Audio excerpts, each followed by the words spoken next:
Hello children, how are you? कैसे हैं आप लोग? I hope you are doing well. तैयारियां बढ़िया चल रही हैं एग्जाम्स की। आज कंटिन्यूएशन में हम आपको एक्सप्लेन करेंगे circulation of blood. Human beings की बॉडी में ब्लड किस तरीके से सर्कुलेट होता है। लास्ट टाइम पे बच्चों मैंने आप लोगों को बताया था कि मेन फंक्शन जो ब्लड सर्कुलेशन के दौरान परफॉर्म किया जाता है, it is of heart. Because heart is a muscular organ and it acts like a pump in our body. Means what kind of pump? Pump just like a pump which is located inside the cooler.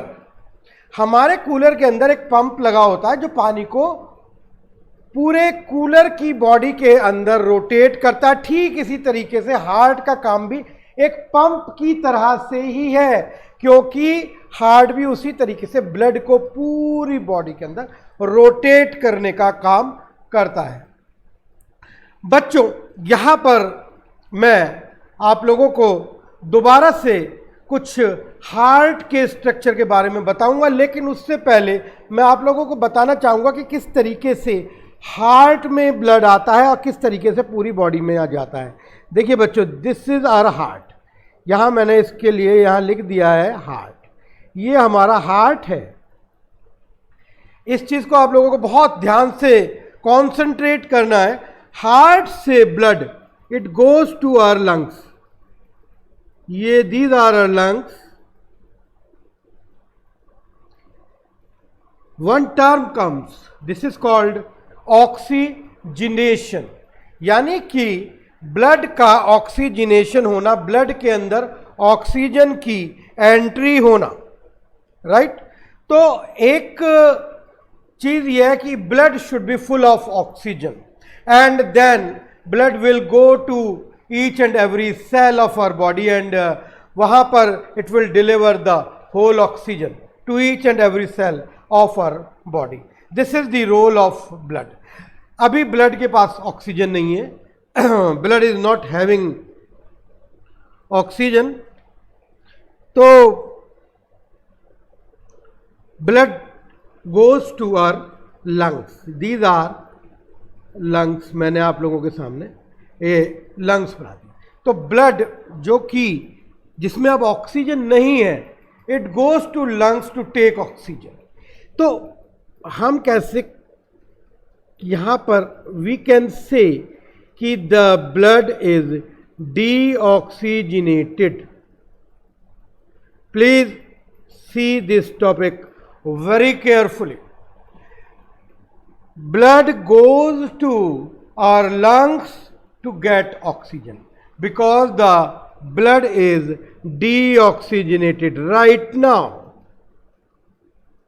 Then जब blood lungs तक पहुंचता है तो lungs में जाकर के क्या होगा, ब्लड का ऑक्सीजनेशन हो जाएगा। Now blood is full of oxygen and it comes back to our heart.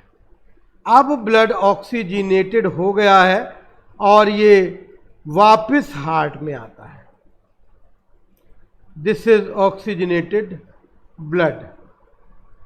बच्चों ये डायग्राम जो मैं यहां ड्रा कर रहा हूं आप लोगों के लिए, वो आप भी अपनी नोटबुक में ड्रॉ करिए, साथ साथ उसको अंडरस्टैंड करते रहिए कि एग्जैक्टली क्या होता है। जब तक खुद अपने हाथों से आप लोग इसे ड्रॉ नहीं करेंगे मज़ा नहीं आएगा। ठीक है बच्चों? तो कहने का मतलब ये होता है कि डीऑक्सीजनेटेड ब्लड लंग्स तक पहुंचता है और लंग्स से ये डीऑक्सीजनेटेड ब्लड फिर से हार्ट में आ जाता है। अब हार्ट से ये ब्लड बॉडी के अलग अलग पार्ट्स में, अलग अलग ऑर्गन्स में पहुंचता है, राइट, और फिर वापस हार्ट में ही आ जाता है। देखिए ये एरो शो कर रहे हैं कि ब्लड बॉडी के अलग अलग ऑर्गन्स में जा रहा है और जिस भी ऑर्गन में जाता है वहीं पर ऑक्सीजन देता चला जाता है, यानी कि यहाँ पर मूवमेंट होता है ऑक्सीजनेटेड ब्लड का।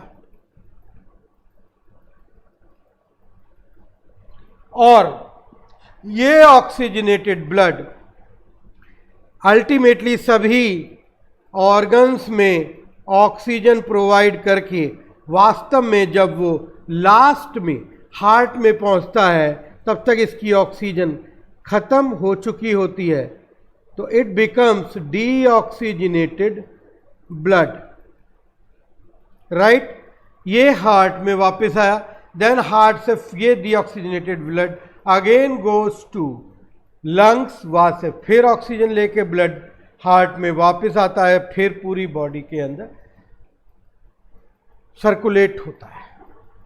तो आप लोगों ने देखा कि हार्ट से लंग्स और लंग्स से डिफरेंट बॉडी पार्ट, फिर हार्ट, फिर लंग्स, तो इस तरीके से यहाँ पर दो अलग अलग रूट्स बनते हैं, दो अलग अलग सर्कुलेशन होते हैं। जब लंग्स में जाता है उसको हम बोलते हैं pulmonary circulation, we call it pulmonary, please note it down, pulmonary circulation. और दूसरा जब होल बॉडी में जाता है तो we call it systemic, not systematic, systemic circulation.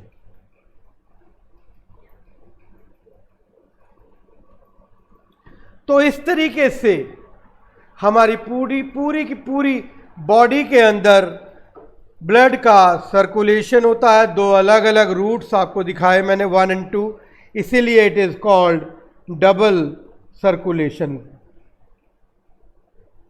अगर if you get the question in exam कि what kind of circulation present in our body, you have to write the answer double circulation.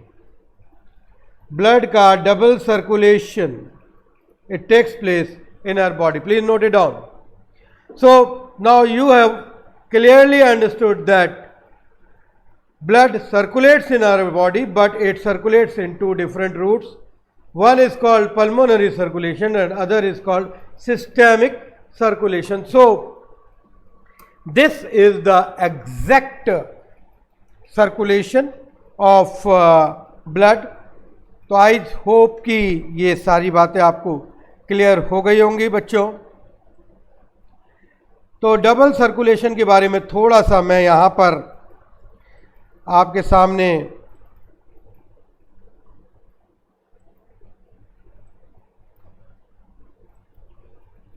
ये कुछ notes मैं present करना चाहूँगा आप लोगों के सामने। Please see it carefully and I would like to read it also in front of you, ताकि आप लोग जब इन नोट्स को स्टडी करें तो आपको कोई भी लाइन, कोई भी टर्म ऐसी नहीं होने चाहिए जिसके लिए आप ये कहें कि I could not understand. Because बच्चों, मैं चाहता हूँ कि मेरे स्टूडेंट्स को हर चीज़ समझ में आनी चाहिए। तो double circulation, the heart receives deoxygenated blood from different parts of the body and it pumps this blood to the lungs. The oxygenated blood from the lungs returns to the heart, which is pumped again into different parts of the body by the heart. Thus the blood passes twice through the heart, making one complete round through the body, and this is called double circulation. I think ये सारी बातें आप लोगों को clear हो गई। नीचे की तरफ एक डायग्राम भी शो किया गया है जिसके अंदर बड़ा clearly pulmonary and systemic circulation दिखाया गया है बच्चों। इसके अंदर आपको बीच में सेंटर में हार्ट भी दिखाई दे रहा है, यहाँ से लंग्स में ब्लड जाता हुआ दिखाई दे रहा है, लंग्स से वापस ब्लड हार्ट में आता हुआ भी आप लोगों को दिखाई दे रहा है, और उसके बाद फिर डिफरेंट बॉडी पार्ट्स में जाकर के वापस हार्ट में आता हुआ भी दिखाई दे रहा है। तो अल्टीमेटली दो अलग अलग रूट्स पर ब्लड का सर्कुलेशन हो रहा है। डायग्राम जो मैंने ड्रॉ किया है बच्चों, उसको बहुत अच्छे से आप लोग अपनी नोटबुक में ड्रॉ करें, तभी वो आपको याद भी होगा और समझ में भी आएगा। तो I think the topic is clear to you very well and certainly we'll meet very soon in the next lecture with the new topic. Thank you very much.